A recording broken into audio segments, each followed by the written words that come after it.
నమస్తే welcome to four sides TV news twilight and Vijayashankar. ముందుగా headlines చూద్దాం. అధునాతన సాంకేతిక కేంద్రంగా అమరావతి, క్వాంటమ్ వ్యాలీ సదస్సులో మంత్రి లోకేష్.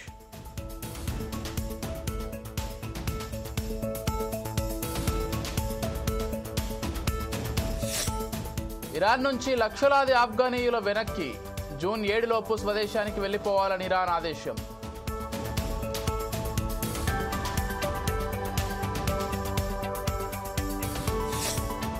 కర్ణాటక సీఎం మార్పుపై ఖర్గే కీలక వ్యాఖ్యలు, ఆ నిర్ణయం హైకమాండ్ చేతుల్లో ఉందని వెల్లడి.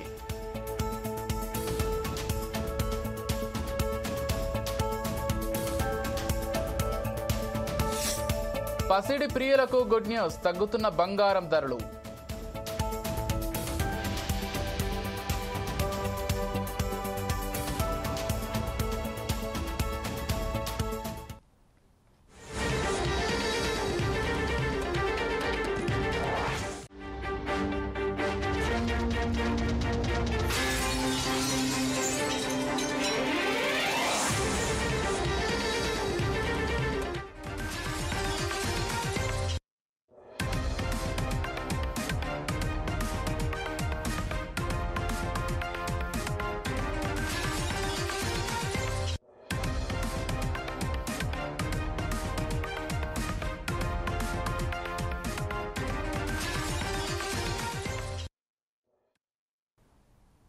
బ్రేకింగ్ న్యూస్ చూస్తున్నాం. గౌషామాల్ ఎమ్మెల్యే రాజాసింగ్ సంచలన నిర్ణయం తీసుకున్నారు. బీజేపీకి రాజీనామా చేస్తున్నట్లు ఆయన ప్రకటించారు. తెలంగాణ బీజేపీలో చాలా లొసుగులున్నాయని, కొంతమంది పార్టీని ఎదగకుండా చేస్తున్నారంటూ సంచలన కామెంట్స్ చేశారు. రిజైన్ లెటర్ కిషన్ రెడ్డికి ఇచ్చానన్నట్లు రాజాసింగ్ తెలిపారు. ఈ లెటర్ స్పీకర్ కు పంపించమని కోరినట్లు ఆయన తెలిపారు. బీజేపీ అధ్యక్ష పదవికి నామినేషన్ వేయడానికి వెళ్తే తన మద్దతుదారులను బెదిరించారని తెలిపారు. నామినేషన్ పత్రాలపై సంతకాలు చేయనివ్వలేదని అన్నారు. పార్టీకి అధ్యక్షుడు ఎవరు కావాలనేది ముందే డిసైడ్ అయ్యి ఎన్నికల ప్రక్రియ చేపట్టారని ఆయన ఆరోపించారు. అయితే ఈ నేపథ్యంలో కేంద్ర మంత్రి బండి సంజయ్ రాజాసింగ్ ను బుజ్జగించే ప్రయత్నం చేస్తున్నప్పటికీ తన నిర్ణయంలో ఎలాంటి మార్పు లేదని రాజాసింగ్ అక్కడి నుంచి వెళ్లిపోయారు.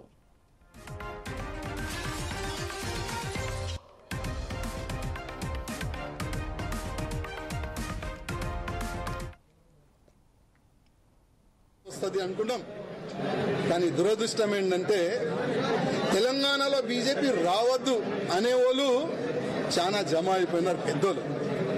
ఇప్పుడు వాళ్ళే అనుకోకపోతే మేము ఇంత కష్టపడి మా ఫ్యామిలీని రిక్స్ చేసిన తర్వాత, ఇంత పని చేసిన తర్వాత లాభం మేము ఉండవు కదా. అందుకోసం అయ్యా మీ పార్టీకి దండం, మీకు దండం అని ఒక లవ్ లెటర్ ఇచ్చి వెళ్తున్నాం. జై శ్రీరామ్. కానీ ఎంత కష్టపడి ఇవాళ లేకపోతే రేపు బీజేపీ గవర్నమెంట్ తెలంగాణలో వస్తుంది అనుకుంటాం కానీ దురదృష్టం ఏంటంటే తెలంగాణలో బీజేపీ రావద్దు అనేవాళ్ళు చాలా జమ అయిపోయినారు పెద్దోళ్ళు. ఇప్పుడు వాళ్ళే అనుకోకపోతే మేము ఇంత కష్టపడి మా ఫ్యామిలీని రిక్స్ చేసిన తర్వాత, ఇంత పని చేసిన తర్వాత లాభం మేము ఉండవు కదా. అందుకోసం అయ్యా రైట్. బీజేపీ కీలక నాయకుడైనటువంటి రాజాసింగ్ కీలకమైనటువంటి నిర్ణయం తీసుకున్నారు. ఆయన పార్టీకి రాజీనామా చేస్తూ రాజీనామా పత్రాన్ని కిషన్ రెడ్డికి ఇచ్చినట్లుగా తెలుస్తోంది. అయితే ఇదే అంశానికి సంబంధించి మరింత సమాచారం అందించడానికి మా ప్రతినిధి లెనిన్ ఫోన్ ద్వారా సిద్ధంగా ఉన్నారు. చెప్పండి లెనిన్. విజయ్, తెలంగాణ బీజేపీలో రాష్ట్ర అధ్యక్ష ఎన్నికలో కల్లోలం అయితే రేపింది. గోషామహల్ ఎమ్మెల్యే రాజాసింగ్ సంచలన నిర్ణయం అయితే తీసుకున్నారు. బీజేపీకి రాజీనామా చేస్తున్నట్లయితే సోమవారం తను ప్రకటించారు.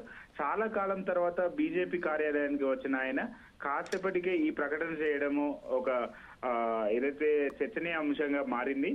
రామచంద్రరావుకు పార్టీ పగ్గాలు అప్పగించడంపై తీవ్ర అసంతృప్తిలో ఉన్న బీజేపీ అధ్యక్ష పదవికి అయితే నామినేషన్ వేయాలనుకున్నా, కానీ నా మద్దతుదారులను బెదిరించారని చెప్పేసి కూడా తను వ్యాఖ్యానించారు. నామినేషన్ వేయడానికి వస్తే వేయనివ్వలేదు అని చెప్పేసి కూడా తనైతే చెప్పడం జరుగుతుంది. వాళ్ళు అనుకున్న వాళ్ళకే పదవి ఇచ్చారు, అందుకే బీజేపీకి రాజీనామా చేస్తున్నా, రాష్ట్ర అధ్యక్షుడికి రాజీనామా లేఖ ఇవ్వడానికే వచ్చా, నాకు మద్దతుగా 3 కౌన్సిల్ సభ్యులు కూడా రాజీనామా చేశారు అని చెప్పేసి కూడా రాజాసింగ్ పేర్కొన్నారు. రాజాసింగ్ మా పార్టీ సింబల్ మీద గెలిచాడు, ఇప్పుడు బీజేపీ ఎమ్మెల్యే కాదని సస్పెండ్ చేయాలని కిషన్ రెడ్డి స్పీకర్ అయితే కోరాలని చెప్పేసి కూడా చెప్పడం జరిగింది. తెలంగాణలో బీజేపీ అధికారంలోకి రావాలని ఎంతో పోరాడం, కానీ పార్టీ అధికారంలోకి రాకూడదనే ఎక్కువ మంది కోరుకుంటున్నారు. బీజేపీ కోసం సర్వం దారబోసారు. నేను నా కుటుంబము టెర్రరిస్టుల టార్గెట్ లో ఉన్నాం, పార్టీ కోసం ఇంత పని చేసినా ఏం లాభం అని చెప్పేసి కూడా ఆయన ప్రశ్నించారు. అందుకే పార్టీకి ఏదైతే అంటే తను లెటర్ ఇచ్చి వెళ్తున్నాను, మీకో దండం, మీ పార్టీకో దండం, లక్షల మంది కార్యకర్తలను బాధను ప్రతిబింబించే రాజీనామా ఇది అని చెప్పేసి కూడా రాజసింగ్ అయితే సంచలన వ్యాఖ్యలు చేశారు. బీజేపీకి రాజీనామా చేసిన హిందుత్వం కోసమే పోరాడుతూ ఉంటా అని చెప్పేసి కూడా రాజసింగ్ అయితే ప్రకటించారు. Vijay, right, thank you Lenin.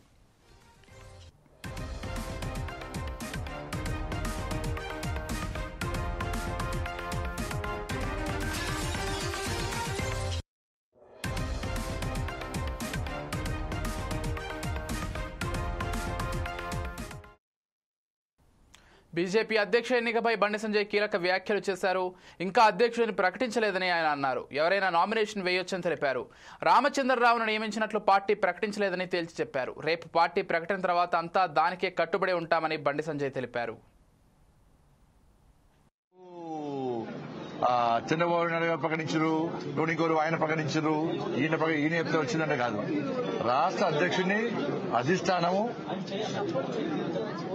అందరికీ నామినేషన్ వేస్తారు. నామినేషన్ అయితే ఎవరిని అధ్యక్షుడు ఉండాలో అధిష్టానం నిర్ణయిస్తుంది. అందరి అభిప్రాయాలు తీసుకొని అధిష్టానం నిర్ణయిస్తుంది. అధిష్టానం తీసుకుంటున్నాక అందరు కట్టుబడి ఉంటాం. ఈ భారతీయ జనతా పార్టీ ఈ మధ్య కొత్తగా స్టార్ట్ అయింది. నాకు ఈ మధ్య కొత్తగా స్టార్ట్ అయింది. ఈ సోషల్ మీడియాలో ఉల్టా పోస్ట్ పెట్టి చూడు, లేకుంటే వేరే పార్టీలు చేస్తుంటారు అందరూ. చంద్రబాబు నాయుడు గారు లేకుంటే ఇంకో నాయకుడు చెప్తే అధ్యక్షుని పెట్టేటటువంటి పార్టీ భారతీయ జనతా పార్టీ కాదు. అధిష్టానం విజయవాడలోని నోవోటల్ హోటల్లో నిర్వహించిన అమరావతి క్వాంటమ్ వ్యాలీ వర్క్షాప్ నిర్వహించారు. ఈ కార్యక్రమంలో సీఎం చంద్రబాబు, మంత్రి నారా లోకేష్ పాల్గొన్నారు. ఈ సందర్భంగా మంత్రి మాట్లాడుతూ ఏపీ సీఎం చంద్రబాబు సాంకేతిక విప్లవం 2వ చాప్టర్ క్వాంటమ్ కంప్యూటింగ్ వ్యాలీ అని, ప్రజా రాజధాని అమరావతిని దక్షిణాసియాలోని మొట్టమొదటి క్వాంటమ్ వ్యాలీగా మారుస్తామని తెలిపారు. అమరావతి వర్క్షాప్ 2025కు మిమ్మల్ని స్వాగతించడం గౌరవంగా భావిస్తున్నామని మంత్రి అన్నారు. ఈ సమావేశం దేశంలో అత్యుత్తమ క్వాంటమ్ మేధావుల సమావేశం మాత్రమే కాదని, దేశంలో ఓ కీలక మలుపు కానుందని మంత్రి తెలిపారు. Today marks more than just a confluence of India's brightest quantum minds. Today marks a turning point, a moment when Mr. Naidu signals to the world that he is ready to lead the next technological revolution. Honestly, I find myself very lucky to see his second chapter of technology revolution. When he started his first chapter, I was in 7th class, like quite a few of the ministers now, and we really didn't understand what he's trying to achieve in IT. But it takes a visionary to see the future, distill it, execute it. And once again, while young ministers are in their 40s, we're witnessing the next technological revolution under the leadership of the Honorable Chief Minister, Mr. Chandrababu Naidu ji. We are here to ignite a bold vision to transform Amravati into South Asia's first quantum valley, a thriving ecosystem where ideas become innovations and innovations become industries. This is not a one-day event. This is a dawn of a national movement with Andhra Pradesh as its epicenter. We are investing in a full-stack quantum capability from qubit architecture to cryoelectronics, from algorithm development to global quantum standards. And I'm proud to announce that the Amravati Quantum Valley will soon be home to the IBM Quantum System 2, India's most advanced quantum computer. India's most advanced quantum computer with 156 qubits. Asia's first quantum standards testbed in collaboration with NPL, IEEE, CDAC and AWS. A thriving quantum tech startup ecosystem with anchor support from IBM, TCS, HCL, Tech Mahindra and many more.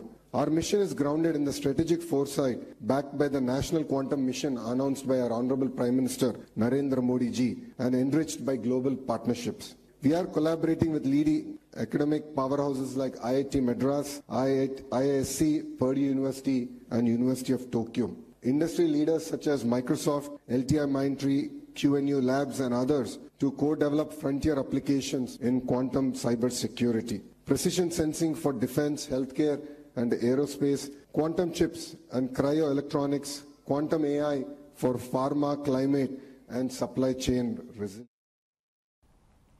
విజయవాడలో ఏర్పాటు చేసిన Amaravati quantum valley national work shop లో startup కంపెనీల exhibition ను CM Chandrababu ప్రారంభించారు. ఈ సందర్భంగా CM మాట్లాడుతూ అమెరికాలోని సిలికాన్ వ్యాలీని ఆదర్శంగా తీసుకుని అమరావతిలో క్వాంటమ్ వ్యాలీని ఏర్పాటు చేస్తున్నామన్నారు. తద్వారా లక్షల మందికి ఉద్యోగ అవకాశాలు లభిస్తాయని చెప్పారు. టెక్నాలజీ వినియోగంలో మన దేశీయులదే కీలక పాత్ర అని చెప్పారు. ఏఐ, డీప్ టెక్నాలజీదే భవిష్యత్ అని చెప్పారు. జనవరి 1 తర్వాత అమరావతి నుంచి క్వాంటమ్ కంప్యూటింగ్ కార్యక్రమాలు ప్రారంభమవుతాయని సీఎం తెలిపారు. రాష్ట్రంలో డ్రోన్ సిటీని ఏర్పాటు చేయబోతున్నామన్నారు. రాష్ట్రంలో ఆగస్టు 15 తర్వాత వాట్సాప్ ద్వారానే అన్ని ప్రభుత్వ సర్వీసులు అందించనున్నట్లు సీఎం తెలిపారు. I started working for IT when I was 7th class. But I applied information technology in 1983-84, just I was born at that time. So, very inspiringly, I had some vision.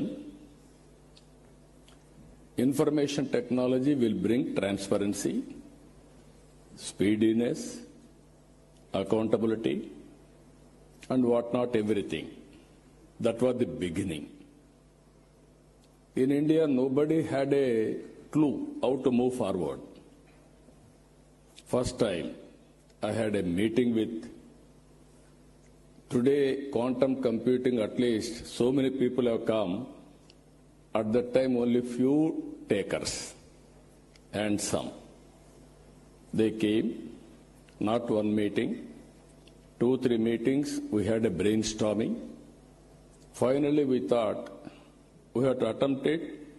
We build one good iconic tower. That is where I called L&T. Even at that time, L&T was a premier organization in construction. I asked them to build high-tech city under PPP model. That was the beginning in India to promote information technology. Patan చెరువు పారిశ్రామిక వాడ Pasha మైలవరంలో chemical factory పేలుడు ఘటనపై మాజీ మంత్రి హరీష్ రావు స్పందించారు. ఘటనా స్థలాన్ని ఆయన పరిశీలించారు. ఇది ముమ్మాటికి రాష్ట్ర ప్రభుత్వ వైఫల్యమేనని ఆయన విమర్శించారు. బాధితులకు భారీగా పరిహారం అందించాలని, ప్రమాదంపై న్యాయ విచారణ జరపాలని ప్రభుత్వాన్ని డిమాండ్ చేశారు. పాష మైలారంలో ఈ మధ్యకాలం జరిగిన ఇది 3వ ఘటనని, అయినా కూడా జాగ్రత్తలు తీసుకోవడంలో ప్రభుత్వం విఫలమైందని ఆయన ఆరోపించారు. డ్యూటీ అయితే మార్నింగ్ జనరల్ షిఫ్ట్ మాకు ఇచ్చేయండి, మా మనిషిని, మాకు మా వాళ్ళని మేము బతికించుకుంటాము, మేము హైదరాబాద్లో ఆసుపత్రికి తీసుకువెళ్తాము అని వాళ్ళు పేషెంట్స్ యొక్క భార్య, పిల్లలు, కుటుంబ సభ్యులు ఏడుస్తూ ఉన్నారు. నేను అదే విషయం కూడా కలెక్టర్ గారికి చెప్పాను. మీరు లేట్ చేయొద్దు, వాళ్ళు తీసుకెళ్తే మళ్ళీ అంబులెన్స్లో ఫెసిలిటీ లేకపోతే దారి మధ్యన ఏదైనా జరిగే అవకాశం ఉంటుంది. మరి మనకు వెంటిలేటర్ ఉన్న అంబులెన్సులు తెప్పించండి, పోలీసుకు చెప్పి సిగ్నల్ ఫ్రీ పెట్టి నిమిషాల వ్యవధిలో ఉన్నత ఆసుపత్రికి పంపించి వారి ప్రాణాలు కాపాడాలని చెప్పి ఇక్కడి నుంచి కూడా కోరాను. నేను మళ్ళీ మంత్రి గారికి కూడా ప్రయత్నం చేస్తాను, చేసి మంత్రి గారి దృష్టికి కూడా తీసుకువెళ్లి వీరందరికీ కూడా మంచి వైద్యం అందించే విధంగా చూస్తాం. ఈ యొక్క ధృవ ఆసుపత్రే కాదు, ఇంకా పక్కన అనేక ఆసుపత్రుల్లో అనేక మంది కూడా ఉన్నారు. ఇంకా ఇప్పుడే ఒక సమాచారం ఏమొచ్చిందంటే, ఒక 10 మంది కుటుంబ సభ్యులు ఫ్యాక్టరీ దగ్గరికి వచ్చారు. వచ్చి మా వాళ్ళు పొద్దున్నే ఫ్యాక్టరీకి డ్యూటీకి వెళ్ళాము, మరి మా వాళ్ళు ఏమయ్యారో తెలియట్లేదు, సెల్ ఫోన్లు బంద్ ఉన్నాయంటే కంపెనీ దగ్గర అక్కడ ఉన్నటువంటి తహసీల్దార్ అంటున్నారట, మీ వాళ్ళు డ్యూటీకే రాలేదు ఇవాళ, మీ వాళ్ళు అటెండెన్స్ లిస్ట్ లో మీ వాళ్ళ పేర్లు లేదు అని ఎలగొడుతున్నారు. మరి ఎటు పోతారు? ఫోన్ నంబర్లు పనిచేయట్లేదు. ఉదయాన్నే కంపెనీకి పోతామని వచ్చారు, కంపెనీ గేట్ దగ్గరికి వెళ్తేనేమో డ్యూటీకే రాలేదు, ఇక్కడ లేరు అని చెప్పి చెప్తున్నారు. ఇలాంటి బాధ్యతారహిత్యమైన చర్యలు మంచివి కావు. బాధ్యతతో వ్యవహరించండి, వాళ్ళని ఐడెంటిఫై చేసి వారికి అవసరమైన సహాయ సహకారాలు అందించాల్సిన బాధ్యత ఇటువంటి సమయంలో ప్రభుత్వం మీద ఉంటుంది. ఇలాంటి సమయంలో మృతుల సంఖ్య బాగా చెప్పడం ఇబ్బందిగా ఉంటుందని మేము చెప్పలేకపోతున్నాను. ఎందుకంటే మనము ఆందోళన గురి చేయొద్దనే ఒక బాధ్యతతో నేను మాట్లాడుతున్నాను. ఆ షిఫ్ట్లో 150 మంది పనిచేస్తున్నారు. 150 మందిలో 26 మంది ఆసుపత్రుల్లో ఉన్నారు, 8 మంది చనిపోయారు. అంటే 26, 8, 34, ఒక 20-30 మంది బయటకు పరిగెత్తుకొని వచ్చారంటున్నారు. ఇంకొక 50-60 మంది పరిస్థితి ఏంటి అర్థం కావడం లేదు. మరి ఆ 50-60 మంది ఆ శిథిలాల కింద ఉన్నారా, గాయపడి ఉన్నారా, వారు సజీవంగా ఉన్నారా, మరణించారా, ఎంతమంది మరణించారు అనేటువంటిది అధికారులు చెప్పాలి.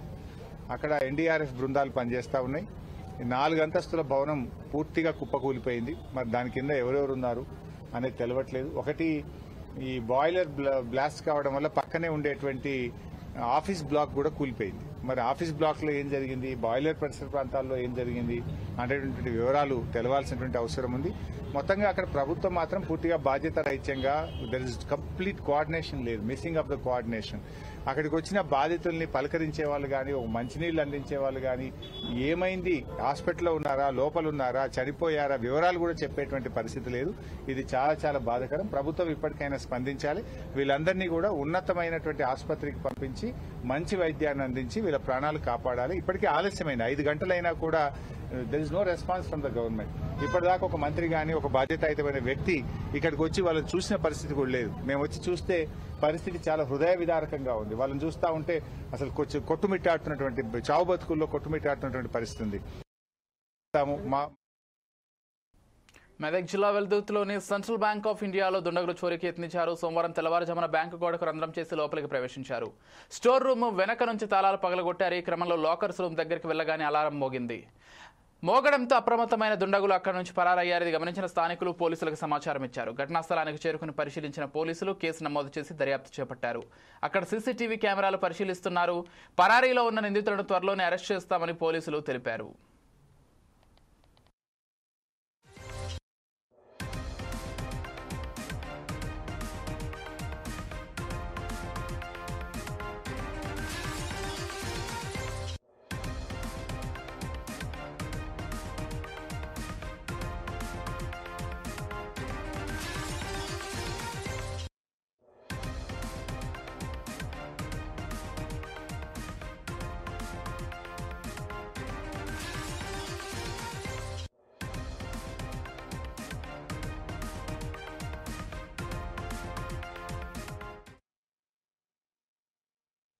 పసిడి ప్రియులకు గుడ్ న్యూస్. కొన్ని రోజుల క్రితంతో పోలిస్తే బంగారం ధరలు కాస్త ఊరటనిస్తున్నాయి.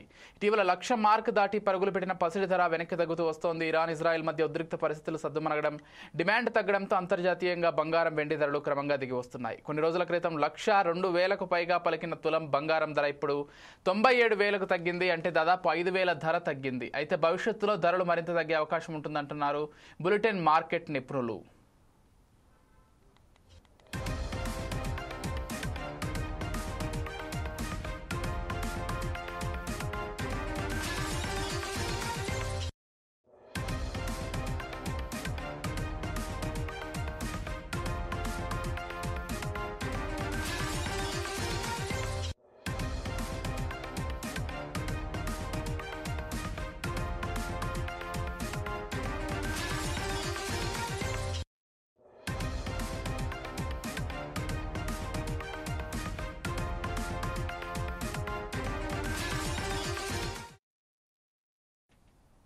We build an updates. Keep watching 4Sides TV.